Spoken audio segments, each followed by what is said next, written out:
IMF سے کڑی شرائط پر حاصل ہونے والے قرض کی طرح اب سعودی عرب کی جانب سے پاکستان کو ملنے والی امداد بھی سخت شرائط پر ہی دی جا رہی ہے، جو تحریک انصاف حکومت کی ناکام خارجہ پالیسی کا منہ بولتا ثبوت ہے۔ اطلاعات کے مطابق سعودی عرب کی جانب سے پاکستان کے قومی خزانے میں جمع کروائے جانے والے $3 ارب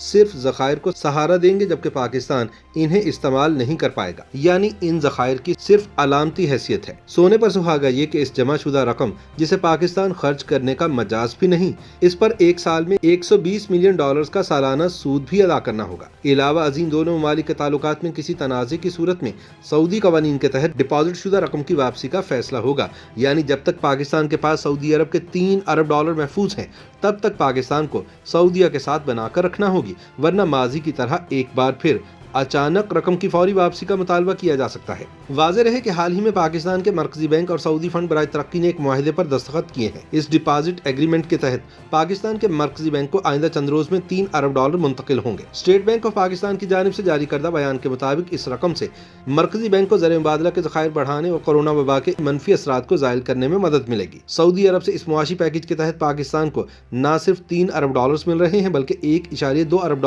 کا تیل بھی مؤخر ادائیگیوں پر مل سکے گا۔ یوں مجموعی طور پر یہ $4.2 ارب پر مشتمل پیکیج ہے جو سعودی عرب کی جانب سے پاکستان کو دیا جا رہا ہے۔ یہ معاہدہ رواں برس اکتوبر میں وزیر اعظم عمران خان کے سعودی عرب کے دورے کے موقع پر ہوا تھا، جسے اب حتمی شکل دی گئی ہے۔ پاکستانی حکام نے اس سے قبل یہ توقع ظاہر کی تھی کہ سعودی حکومت کی جانب سے یہ رقم اس وقت تک پاکستانی خزانے میں موجود رہے گی جب تک پاکستان اکتوبر سن 2023 میں IMF سے کیا گیا معاشی پروگرام مکمل نہیں کر لیتا۔ تاہم دوسری جانب اس معاہدے کی تفصیلات سامنے آنے پر کئی معاشی ماہرین اس پر سوالات بھی اٹھاتے نظر آ رہے ہیں۔ معاشی ماہر فاروق سلیم کا کہنا ہے کہ سعودی عرب کی جانب سے جمع کرائی گئی یہ رقم پاکستان استعمال نہیں کر پائے گا اور اس کی حیثیت صرف علامتی ہوگی۔ ان کا کہنا تھا کہ گزشتہ 3 ماہ سے پاکستان کے غیر ملکی زر مبادلہ کے ذخائر میں تیزی سے کمی دیکھی گئی ہے، جن میں گزشتہ 3 ماہ میں 4.5 سے 5 ارب کی کمی واقع ہوئی اور آنے والے مہینوں میں درآمدات میں مزید اضافے کے امکانات ہیں۔ فاروق سلیم کے بقول ایسے میں پاکستان کو غیر ملکی زر مبادلہ کے ذخائر مستحکم رکھنے کے لیے ڈالرز کی سخت ضرورت تھی،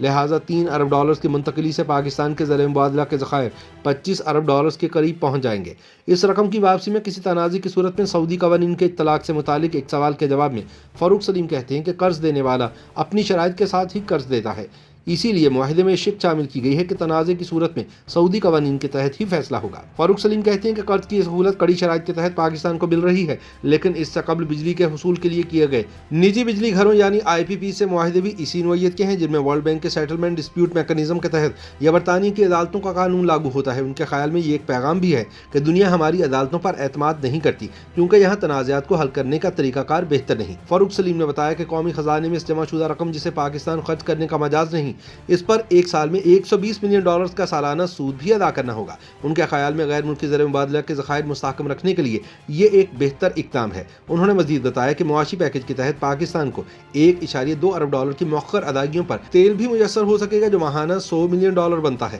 انہوں نے بتایا کہ پاکستان کی روزانہ کی تیل کی کھپت 5.5 لاکھ بیرل کی ہے، جبکہ اس ڈیل کے تحت پاکستان روزانہ 40 سے 45 ہزار بیرل تیل ایک سال مؤخر ادائیگی پر حاصل کر سکے گا۔ پاک کویت انویسٹمنٹ کمپنی میں ہیڈ آف ریسرچ سمیع اللہ طارق کے خیال میں یہ معاشی معاہدہ کمرشل بنیادوں پر قرض کے حصول کا ہے، جس میں اس قسم کی شرائط ہی کم و بیش ہوتی ہیں۔ ان کا کہنا تھا کہ یہ کوئی بہت بری شرائط نہیں، لیکن قومی معیشت کے لیے اس وقت اہم مسئلہ کرنٹ اکاؤنٹ خسارے سے نمٹنے کا ہے، جبکہ پاکستان نے پچھلے 3 ماہ میں سکوک بانڈ کی ادائیگی اپنے ذخائر سے کی ہے، کیونکہ پاکستان کا IMF سے معاہدہ نہیں ہوا تھا۔ اسی وجہ سے سعودی عرب سے ملنے والی اس رقم کی اہمیت بہت زیادہ ہے۔ انہوں نے بتایا کہ اس وقت پاکستان کے پاس 3 ماہ سے کم کی درآمدات کے تناسب سے غیر ملکی زر مبادلہ کے ذخائر موجود ہیں اور حکومت نے اس پیکیج کو انتہائی ضروری سمجھا ہے، تبھی اس نے یہ شرائط منظور کی ہیں۔ حکومتی ترجمان برائے وزارت خزانہ کا کہنا ہے کہ پاکستان نے سعودی عرب سے ڈپازٹ ہی کا مطالبہ کیا تھا اور ڈپازٹ کی گئی رقم پر جمع کرانے والے کا ہی حق ہوتا ہے کہ وہ کب واپس مانگ لے۔